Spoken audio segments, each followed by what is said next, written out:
Assalamualaikum dan salam sejahtera. Anda bersama saya Sandahaya dan ini Agenda Awani. Program strategik Pemerkasa Rakyat dan Ekonomi ataupun Pemerkasa menjadi langkah maklum balas kerajaan dan ia menjadi respon kerajaan terhadap keluhan dan juga rintihan individu serta golongan tertentu yang masih terjejas teruk akibat pandemik COVID-19 dan kemelesetan ekonomi yang melanda bukan sahaja negara ini, bahkan seluruh dunia.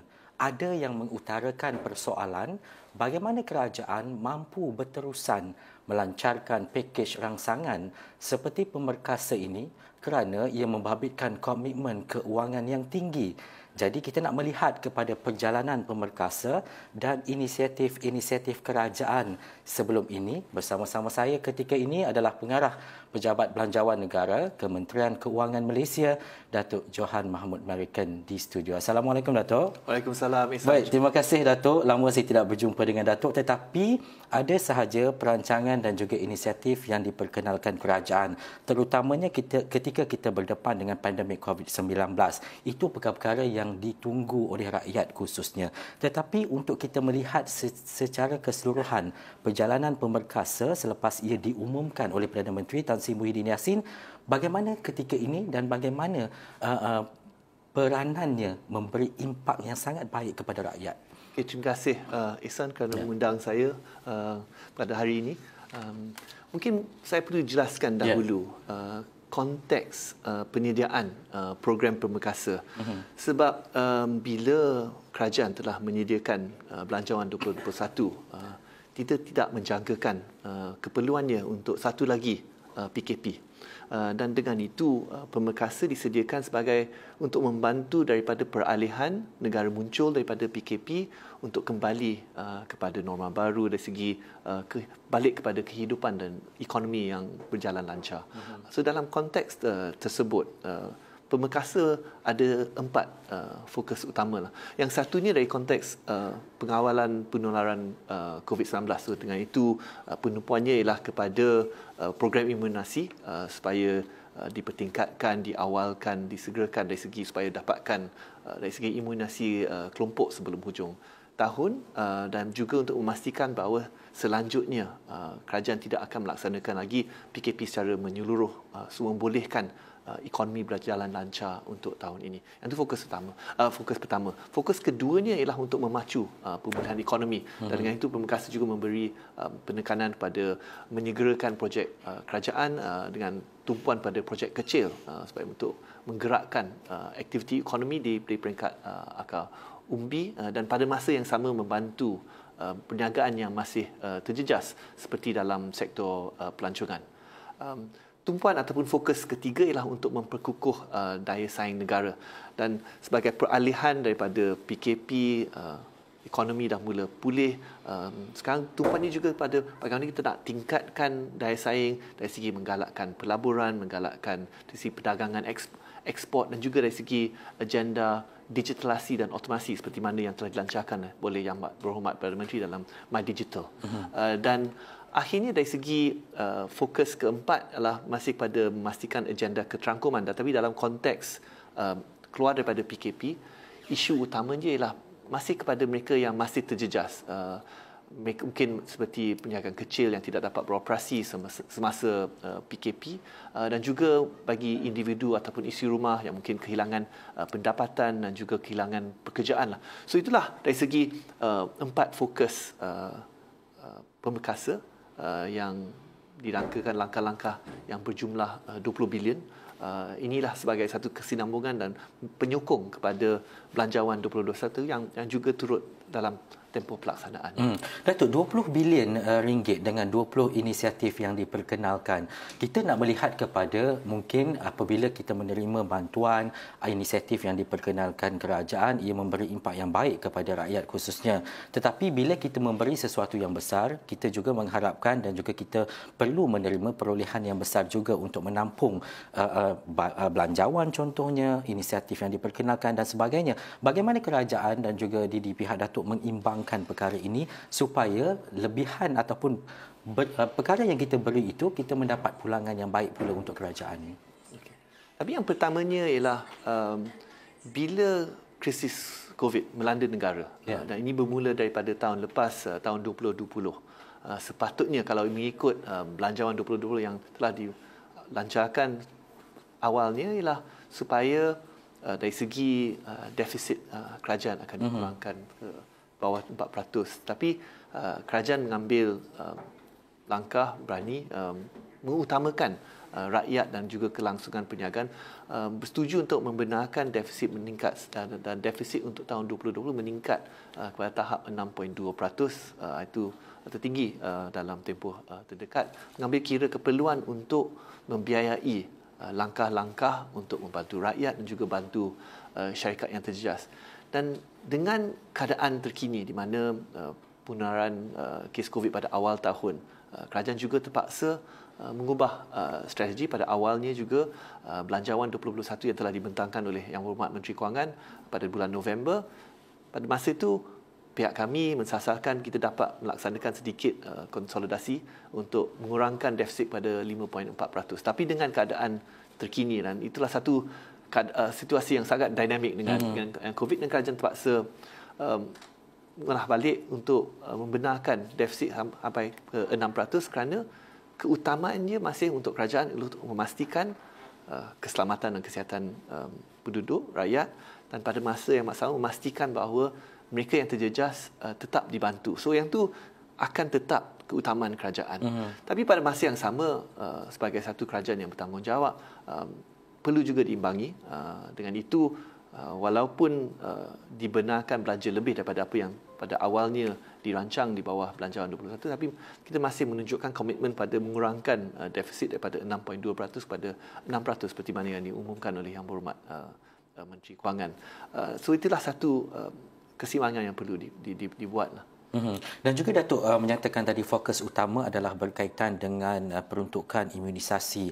5 bilion ringgit diperuntukkan menerusi pemerkasa, dan untuk kita melihat imuniti kelompok ini dapat dicapai menjelang hujung tahun 2021 contohnya. Adakah selepas ini melihat kepada keadaan dan juga situasi ini, mungkin peruntukan ini akan ditambah ataupun ia telah pun mencukupi setakat ini untuk 5 bilion untuk kita melihat kepada program imunisasi ini?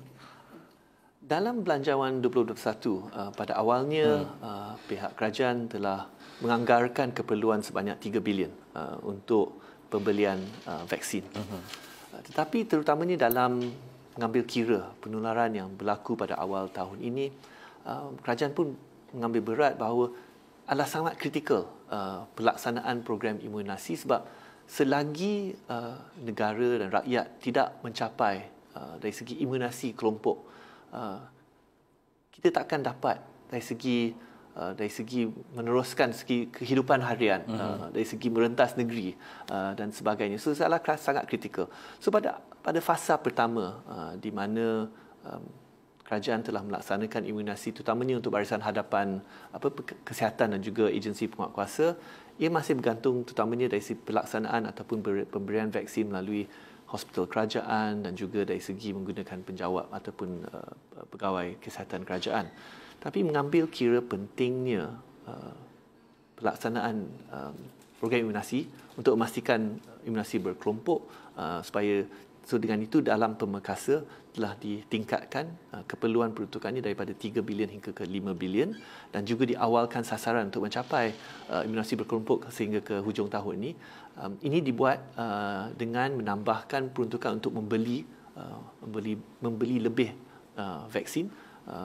Walaupun penduduk Malaysia 33 juta kalau tolak dari segi kanak-kanak, hanya 26 juta, tapi diberikan dari segi kelulusan boleh beli sehingga 30 juta vaksin. Ini ialah untuk memastikan bahawa, sebab sekarang pun seperti mana saya pun sedia maklum, ada negara lain yang mengalami seperti di benua Eropah, dia menghadapi ada kelambatan dari segi penghantaran vaksin. So dengan memberikan mandat dengan peruntukan yang lebih besar untuk membeli lebih daripada bilangan yang perlu divaksinasi, ini memberi dari segi buffer ataupun dari segi stok penimbal, jikalau ada pembekal yang lambat, ada sumber-sumber lain untuk mendapat menampung keperluan untuk menyegerakan pelaksanaan vaksin. Itu satunya dari segi peruntukan tambahan untuk lebih vaksin. Keduanya juga untuk menggerakkan lebih bukan saja whole of government, tapi whole of nation approach dari segi menggunakan fasiliti bukan saja hospital kerajaan, tapi untuk fasa ketiga di mana mungkin Ehsan dengan saya pun akan dapat vaksin. Kita juga akan gunakan tempat dari segi stadium ataupun pusat konvensyen supaya dapat diramaikan, menggunakan juga sukarelawan dan juga pengamal kesihatan swasta supaya dapat dipercepatkan dan meningkatkan kapasiti pelaksanaan vaksin. Dan pada masa ini pihak kami rasa 5 bilion itu mencukupi, tapi memandangkan inilah satu keutamaan lah. Pihak kami akan selalu memantau keadaannya dan jika perlu akan membuat dari segi pindaan yang sewajarnya. Datuk, sebelum saya melihat kepada inisiatif-inisiatif lain dalam pemerkasa, ini juga antara perkara yang mungkin saya boleh tanyakan kepada Datuk. Bagaimana pejabat belanjawan negara mendepani dengan pelbagai idea, cadangan termasuk daripada ahli politik sendiri, ini yang sepatutnya dilakukan, ini sepatutnya yang tidak boleh dilakukan oleh kerajaan? Datuk? Saya balik pada tahun lepas lah, tapi saya rasa isunya untuk kerajaan ialah dan untuk negara, ini satu krisis yang mungkin pertama sekali dihadapi oleh bukan saja negara Malaysia tapi sedunia. Tak pernah, mungkin once in a lifetime lah. Satu krisis kesihatan dan yang menjadikan satu krisis ekonomi juga. Tetapi kerajaan selalu mengambil pendekatan yang agak terbuka dalam seumpamanya penyediaan package yang lalu dan juga belanjawan 2021 dari segi sesi libat urus telah diketuai oleh Yang Berhormat Menteri Kewangan sendiri dengan buat sesi perbincangan dengan pihak berkepentingan di seluruh negara dengan sesi turun padang ke tiap-tiap negeri dan untuk berjumpa dengan pelbagai sektor ekonomi untuk dapat pandangan apa yang perlu dibuat, apa yang mereka yang terjejas, bagaimana kita dapat membantulah. So dengan itu kerajaan Malaysia dan juga khususnya Kementerian Kewangan telah mengambil satu pendekatan yang agak terbuka untuk menerima apa jua pandangan dan cadangan untuk memastikan bahawa kita dapat memastikan kelangsungan ekonomi dan perniagaan dan pada masa yang sama membantu mereka yang terjejas lah. Tetapi sedia maklumlah, bukan semua cadangan dapat diterima dan kita perlu juga dapat mengoptimalkan dalam sumber yang ada di mana kita rasa akan dapat menjana yang sebaiknya untuk rakyat dan juga perniagaan.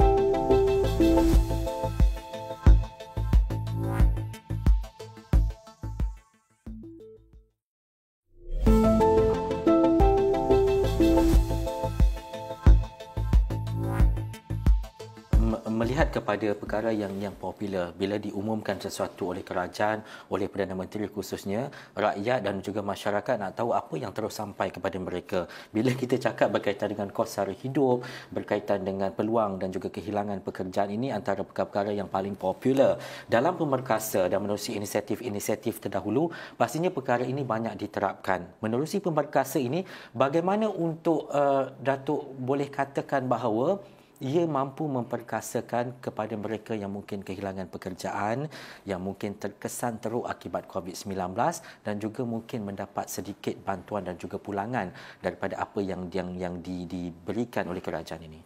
Sememangnya pemerkasa mengambil pendekatan untuk membantu mereka yang terjejas. Tapi mungkin sebelum saya pergi perincikan kepada pemerkasa, izinkan saya mungkin juga memberi satu latar belakang konteks dari segi bagaimana pendekatan kerajaan berubah mengikut peredaran masa. Kalau balik pada awal tahun 2020, bila baru dilanda oleh wabak COVID, isunya pada masa itu dah banyak ketidaktentuan. Saya masih ingat pada masa itu bila pihak kami sediakan pakej rangsangan yang pertama, ada ramai yang berpandangan, oh ini tak seserius SARS ataupun ini akan mungkin bila musim panas tu akan dah tak ada lagi. Tapi sekian lama kita terpaksa belajar, mungkin ada kesilapan tapi kita terpaksa cepat belajar daripada pengalaman bagaimana kita dapat mengawal COVID-19. Tapi pada awalnya dengan ketidaktentuan yang tinggi, kerajaan telah mengambil langkah proaktif, melaksanakan PKP yang agak menyeluruh tahun lepas, dan dalam konteks itu hampir semua aktiviti dan sektor ekonomi ditutup. Tapi dalam konteks tersebut, untuk mengawal dan mengambil keutamaan pada keselamatan dan kesihatan rakyat, PKP pertama hampir semua sektor ekonomi tertutup. Bila dibuat tu, pakej prihatin yang telah dilaksanakan melibatkan suntikan ekonomi lebih 250 bilion, ia terpaksa juga menyeluruh dari segi bantuan prihatin nasional. Dia diberikan bukan sahaja pada golongan B40 tapi juga kepada M40. Subsidi upah diberikan pada semua sektor. Yang moratorium dari segi pinjaman diberikan secara automatik pada semua. Tetapi dengan pengalaman, dengan dipelajari lah, dan juga banyak data yang juga terkumpul, kami mendapati bahawa sebilangan kecil kluster, tak sampai 10% kluster menyumbang kepada lebih daripada 90% kes. So dengan itu, kerajaan dapat mengambil pendekatan yang lebih bersasar. Sebabnya kalau dibandingkan pendekatan prihatin dengan belanjawan 2021 seumpamanya, kita lebih tersasar dari segi bantuan prihatin. Kita khususkan kepada B40, bukan M40 lagi, B40 saja. Subsidi upah bersasar pada mungkin sektor yang masih terjejas, sektor pelancongan, peruncitan, dan juga macam seperti dan dari segi moratorium pinjaman, itu bantuan pinjaman juga lebih bersasar pada mereka yang kehilangan pendapatan.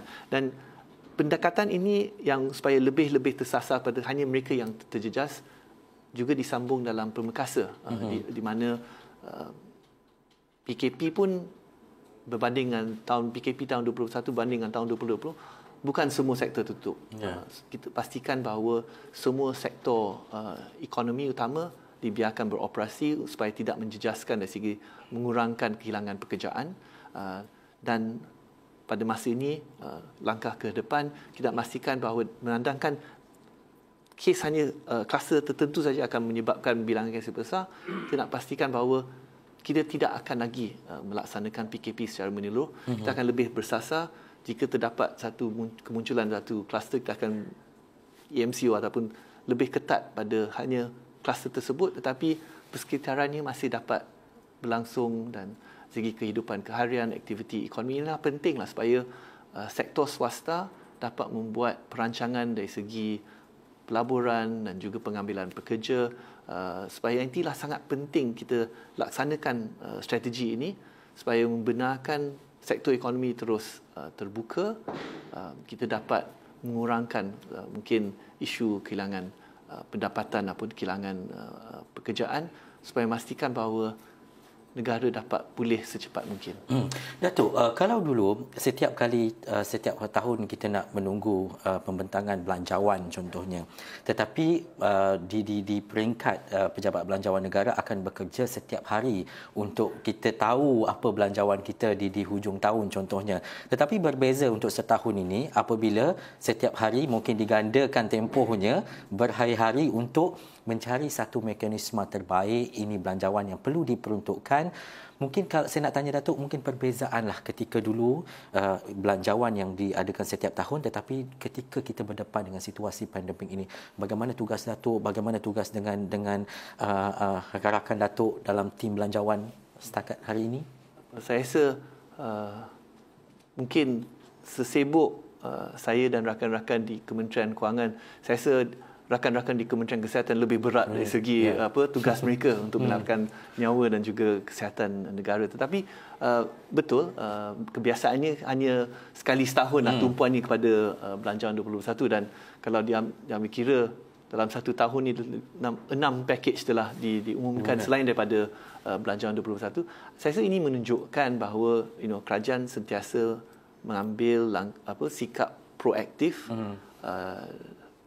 mengikut keadaan perkembangan semasa, dan Kementerian Kewangan mengambil peranan untuk menyokong keperluan segi dari ekonomi dan rakyat selaras dengan keprihatinan kerajaan untuk memastikan kelangsungan ini. Dan saya rasa itulah satu yang saya dan rakan-rakan di di Kementerian Kewangan, saya rasa bertuah dapat menyumbang jugalah dalam usaha ini untuk membantu negara pulih daripada krisis ini. Dan seharapnya mungkin dalam keadaan sekarang, berdasarkan apa yang kerajaan telah mempelajari daripada pengurusan wabak COVID, bahawa ada strategi jelas untuk mengekalkan ekonomi supaya kekal terbuka, beroperasi. Kita nak mempercepatkan dari segi program imunisasi.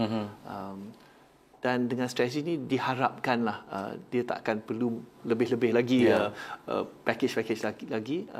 Mungkin tumpuannya perlu beralih daripada bantuan lebih kepada bagaimana kita dapat menggerakkan ekonomi ke depan dari segi pembaharuan struktur ataupun structural reform seperti mana yang mungkin perlu dilancarkan dalam rancangan Malaysia ke-12 di mana lebih lagi dengan norma baru Malaysia lebih perlu menumpukan pada bagaimana kita nak mengamalkan otomasi digitalisasi dalam aktiviti ekonomi, aktiviti ekonomi yang mungkin nilai lebih tinggi supaya dari segi pendapatan gaji lebih tinggi untuk rakyat Malaysia. Mungkin itulah kita perlu beralih daripada package-package yang bersifatkan lebih bantuan kepada package-package yang lebih kepada nak untuk mentransformasikan ekonomi negara demi kesejahteraan rakyat jangka panjang. Dua-dua sama penting. Kita tak boleh kata kesihatan kita kena utamakan tapi ekonomi kita pinggirkan. Dua-dua kena bergerak sekali, integrasinya perlu penting. Datuk, kita tak punya banyak masa sebab walaupun banyak soalan-soalan yang perlu saya tanya kepada Datuk, tapi untuk di akhir ini Datuk, saya nak tanya berkaitan dengan big data.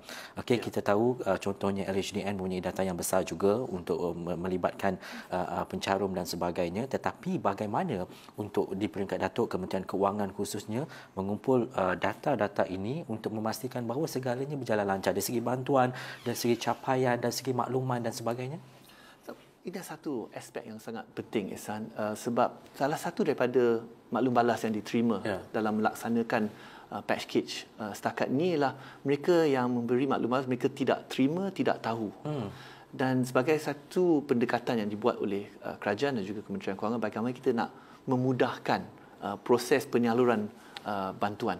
Seumpamanya grant khas prihatin yang diberikan kepada PKS Mikro 1,000 setiap satu PKS, kita bergantung kepada mendapatkan data daripada pihak SSM dan juga dari pihak kuasa penempatan. So, mereka hanya tak payah upload apa, terpaksa saja isikan satu pendaftaran dalam talian yang ringkas, dan kita akan semak dengan maklumat yang diterima. Dan mereka yang mungkin setakat ni tak terima GKP yang sebelum ni, GKP 1.0 dan 2.0, kita sediakan tempoh sekarang. Sebenarnya bermula dari 1 April hingga 15 April untuk PKS Mikro untuk membuat permohonan untuk grant khas prihatin. Tapi yang untuk individu, yang rakyat isi rumah yang mungkin yang berpendapatan rendah, itu satu tumpuan yang Kementerian Kewangan juga telah mengambil, di mana sebelum ini walaupun kita dah lebih bahawa BSH lebih pada 4 juta penerima dan BPR lebih daripada 8 juta penerima, tapi masih ada maklum balas mereka yang tidak terima. So, apa yang pendekatan yang diambil dalam konteks big data?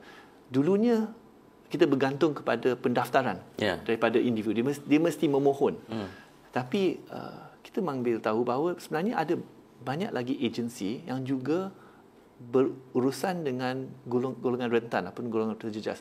Contohnya kumpulan gelandangan bawah Jabatan Kebajikan ataupun kumpulan OKU. So, dengan itu kita ambil pendekatan tak payah pohon. Kita akan mengambil pengkalan data daripada agensi-agensi yang tersebut yang sememangnya orang susah. So, tanpa memohon kita menyerapkan data tersebut, dan jika menepati semua kriteria, bantuan akan disalurkan kepada mereka tanpa mereka memohon. Sudah antara pendekatan yang kerajaan sekarang mengambil untuk menyelaras dari segi data-data daripada pelbagai agensi supaya memastikan yang mereka yang benar-benar memerlukan bantuan dapat bantuan tersebut. Datuk, dan akhir sekali dalam 30 saat mungkin Datuk, apa yang Datuk harapkan melalui pemerkasa ini daripada keseimbangan untuk kita melihat apa yang diberikan oleh kerajaan dan juga capaian untuk rakyat itu sendiri? Itu dalam pemerkasa seperti mana saya kata, yang fokus utama ialah mengawal penularan COVID, tetapi sekarang kat mana kerajaan boleh menyegerakan imunisasi yang memerlukan semua rakyat juga untuk mendaftar untuk mendapatkan vaksin COVID-19, perlu juga mengamalkan SOP dan penggerakan sosial supaya ekonomi terus boleh terbuka, beroperasi secara langsung, supaya semua rakyat dapat lagi mendapat pendapatannya, pekerjaannya, dan dalam konteks tersebut mereka yang terjejas, kerajaan akan terus berusaha. Diharapnya mereka dapatkan maklumat daripada media seperti Astro, dapat di mana mereka boleh mendapat bantuan yang selanjutnya, sebab kerajaan ini selalu bersedia untuk membantu mereka yang benar-benar memerlukan. Adalah penting sesi seperti ini, Datuk, sebab kadang-kadang bila kita mendengar mungkin sejam, 2 jam berkaitan dengan pakej ataupun inisiatif yang diperkenalkan, kita nak ada perincian-perincian selanjutnya dan juga perjalanan pemerkasa itu bagaimana.